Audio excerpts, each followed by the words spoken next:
Hello everyone, my name is Ritvika Vyas, your science mentor for class 8th.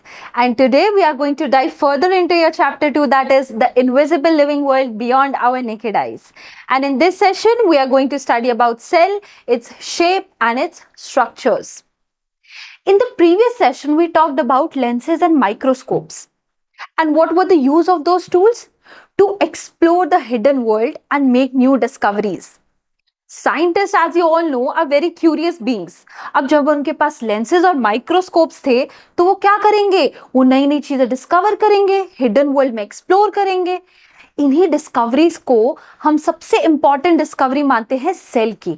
Every living being on this earth makes up cell, therefore cell is the building block of the life, it is the basic unit of life. तो cell की discovery जानने के लिए थोड़ा past में चलते हैं, उसकी हिस्ट्री में चलते हैं।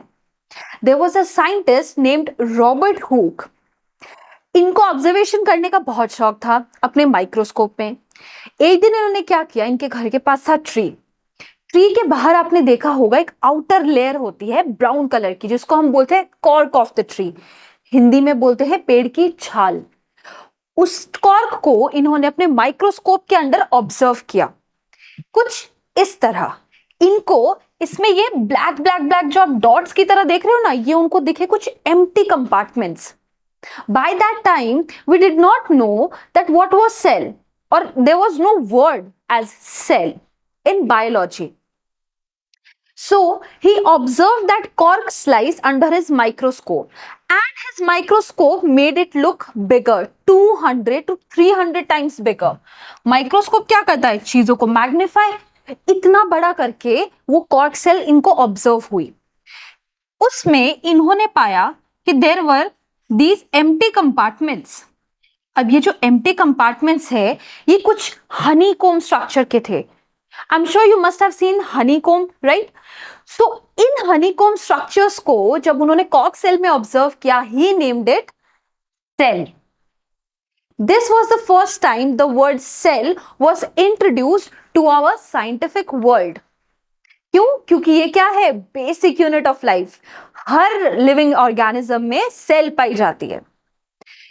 इन सब स्टडीज को आपको लगता है कि एक साइंटिस्ट ने सिर्फ कॉर्क सेल ऑब्जर्व की होगी, मिस्टर हुक ने? बट इन्होंने बहुत सारी ऑब्जर्वेशंस की। अपने लाइफ टाइम के ऑब्जर्वेशंस को ही compiled together in a book called Micrographia in 1665। इसमें इन्होंने सारी ड्राइंग्स बनाई, जो भी इन्होंने ऑब्जर्व किया अपने माइक्रोस्कोप के अंडर, उन सबका कंपाइलेशन इन्होंने ड्राइंग्स बनाई, छोटी छोटी ड्राइंग्स। तब पिक्चर्स तो होती नहीं थी कि कॉपी एंड पेस्ट कर लिया, है ना? So he made detailed tiny drawings of objects that we can not even see. इसी बुक से हमें वर्ड मिला सेल, और यहीं से हुई सेल की discovery. There was another scientist named Antony von Leeuwenhoek. He was a Dutch scientist. So in 1660s there were more powerful lenses and microscopes. थोड़ा बेटर हो गया, थोड़े से और एडवांस्ड हो गए। इन्होंने ऑब्जर्व किया वाटर। उस वाटर में इनको क्या क्या मिला? बैक्टीरिया, बहुत सारे दूसरे टाइनी लिविंग ऑर्गेनिजम्स, बहुत कुछ ऑब्जर्व किए। उसमें से इनको ब्लड सेल्स भी मिली। तो Robert Hooke students an interesting fact, he observed a non-living cell. Cork is a non-living cell, just like our hair and our nails. These are non-living cells. कैसे? When you cut them, do you feel anything? Do you feel pain? No, you don't. Why? Because they are made up of non-living cells. Similarly, what Robert Hooke observed was a non-living cell. जो cork के sales थे वो non living थे। इन्होंने जो observation की, that was all of living cells. Bacteria is living, blood cell is living, tiny living organisms वो तो living है ही। So because his study was majorly around some smaller organisms, he was called father of microbiology. Micro means tiny, micro means tiny. So it was biology, it was a study of tiny organisms. Now what we concluded from this, that cell is the basic unit of life and it is present in every living organism. दो scientist के बारे में हमने पढ़ा, एक ने cork observe की, एक ने लिविंग सेल्स ऑब्जर्व की। So now there is a very interesting activity to know how cell actually looks. Now that you know the history and origin, let's talk about an activity कि हम cell को कैसे observe कर सकते हैं। अब हमारे पास तो और एडवांस्ड माइक्रोस्कोप्स है। 1660s में साइंटिस्ट के पास प्रिमिटिव माइक्रोस्कोप्स थे, but now we have advance level microscopes. So there is an activity about observation of cells under microscope. पहली एक्टिविटी, दो एक्टिविटीज के बारे में डिस्कस करेंगे। पहली एक्टिविटी में आपको एक स्पेसिमेन चाहिए। स्पेसिमेन क्या हो गया? कोई भी चीज जिसको आप माउंट करेंगे माइक्रोस्कोप में for your observation. So in the first activity we are going to take an onion and we are going to wash it. Specimen हमें क्लीन चाहिए ना, डर्टी स्पेसिमेन से तो हम काम कर नहीं सकते। Then we are going to cut it into pieces. जितना छोटा पीस, जितना हमें लेयर अच्छा मिलेगा, उतनी ऑब्जर्वेशन हमें और स्ट्रॉन्ग मिलेगी। Alright, we cut it into pieces and we take a thin layer out of it. Onions, as you all know, is made up of layers. So उसमें से निकालना it's very easy. That's why we chose onion. रोते रोते ही निकालो, but निकालो, तभी तो scientist बनोगे, है ना? Then you take that slide, you take that piece on a slide. Slide, students, is a glass slab. It's a transparent glass slab. Transparent होता है, ग्लास का छोटा सा रेक्टेंगुलर पीस होता है, उसको हम बोलते हैं स्लाइड। इसी पे हर स्पेसिमेन जाता है और इसी को हम माइक्रोस्कोप के नीचे ऑब्जर्व करते हैं, चाहे कोई भी स्पेसिमेन हो। ठीक है, what we did was we used safranin. अब किसी भी चीज को माइक्रोस्कोप के नीचे ऑब्जर्व करने के लिए you need to make it bright. If you took a thin layer out of that onion and you observed it directly under microscope, you won't be able to observe anything. Why? Because it will appear white. तो कुछ colour डाल दीजिए, उसको bright कर दीजिए। We added safranin, it's a red dye. जब हमने उसको कलर डाला तो पूरा ही रेड हो गया। So we need to rinse off the extra stain. When we rinsed off, the cell will turn pink. We will get the optimum amount of color we need to observe this specimen. है ना? उसके बाद place on that glass slide. अब क्योंकि हमने इतना process किया है, तो हमारी जो अनियन की सेल्स है, हमें सेल्स ऑब्जर्व करनी है, वो ड्राई आउट ना हो, तो हम उसमें क्या डालेंगे? ग्लिसरीन, ताकि हमारी सेल्स में वाटर लॉस ना हो। When we put glycerin, we need to seal it. हमने जब मैग्नीफाइंग ग्लास का एक्टिविटी किया था, तो we sealed that flask with the cork. Similarly, we will seal it with the cover slip. Cover slip is again a small square piece of glass. It is transparent and we need to put it on the specimen ताकि अच्छे से observation हो. Now you understand, we have a glass, we have a specimen, ऊपर से एक और छोटा glass लगेगा, तो सोचो ये थिन कितना होता है। दैट्स वाई जितना थिन लेयर होगा अपने स्पेसिमेन का, उतनी क्लियर ऑब्जर्वेशंस मिलेंगी। You need to put the cover slip very carefully, because इसमें एयर बबल्स होने के चांस बढ़ जाते हैं। Now you have your specimen ready, observe it under microscope. इस ऑब्जर्वेशन से यहाँ पे एक ग्लास स्लाइड लगती है, ये स्लैब यहां जाएगी, यहां से आप ऑब्जर्व करेंगे। क्या ऑब्जर्व किया आपने? आपको मिले रेक्टेंगुलर अनियन सेल्स। ये ऑब्जर्वेशन मिलेगी आपको जब आप अनियन सेल्स को देखोगे। अब सेल में स्टूडेंट्स बहुत सारे पार्ट्स होते हैं। Every living being is made up of cell, but cell is also made up of parts. जैसे आप ये इमेजिन करिए कि सिटी बहुत सारे हाउस से मिलके बन रही है, बट उस हाउस के भी कुछ पार्ट्स होंगे, है ना? वैसे ही सिटी को आप इमेजिन कीजिए अपना अनियन, जो आपका हाउस है वो हो गया आपका सेल। अब वो हाउस भी पार्ट से मिला है, ये हमारे सेल के पार्ट्स हैं, और ये कुछ फंक्शन भी इसी टाइप से करते हैं। To make it easy for you, to make you remember things more, we can tell that cell wall is your main gate, your main door. Cell membrane are your windows. Nucleus is the head of the house, and cytoplasm are your floors. कैसे? Let's assume this is your house. House में main gate क्या होता है? हमारा cell wall. This will give the structure to your house.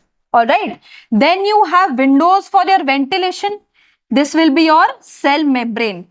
कि cell के अंदर क्या जा रहा है, बाहर क्या जा रहा है, ये सेल मेम्ब्रेन डिसाइड करती है. देन हेड कौन होगा हाउस का? न्यूक्लियस. पूरे सेल को चलाता है न्यूक्लियस, जैसे पूरे हाउस को आपका हेड चलाता है, सिमिलरली. देन जो एम्प्टी स्पेस है that is filled by your floors, जो आपका आ जाएगा हमारा cytoplasm. This is for you to make it easier to understand. Alright, so this is how your cell will look under a microscope. Now, cell are of different types. हमने बात की थी plants, animals के, सब में same cell होते हैं, सब में सेम सेल होते हैं, बट कुछ डिफरेंसेस भी होते हैं। जैसे प्लांट में अलग सेल होगा, एनिमल में अलग सेल होगा। So what we observed is a plant cell.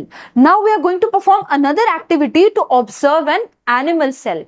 And how are we going to observe an animal cell? By taking the inner side of your cheek. कैसे? We are also animals. हमारी cells को भी तो हम observe कर सकते हैं. So what we are going to do is, like we wash the onion bulb, we are going to wash our mouth. Then we are going to take a toothpick and we are going to scrape the inner side of our cheek. We will get a layer. That layer we are going to put on that glass slide.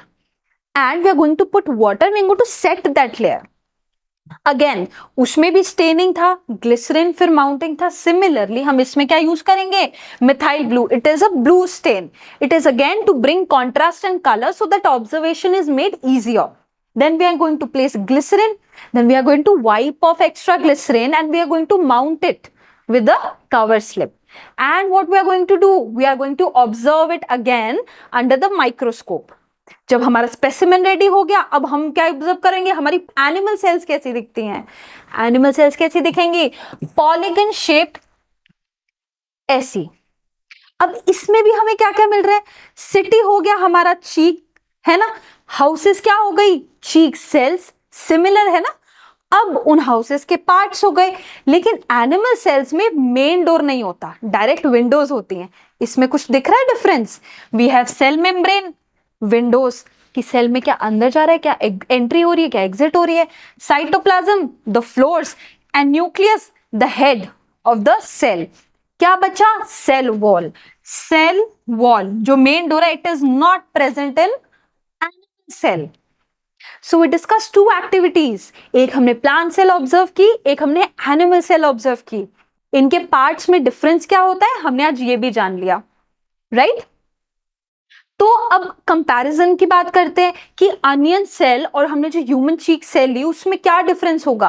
पहला difference आता है main door का, यानी कि cell wall का। जो उसका outer most layer है वो किस में प्रेजेंट होती है? अनियन में, ह्यूमन में? ऑब्वियसली प्लांट सेल्स में। सो उसमें होगा और उस प्लांट एनिमल सेल में नहीं होगा।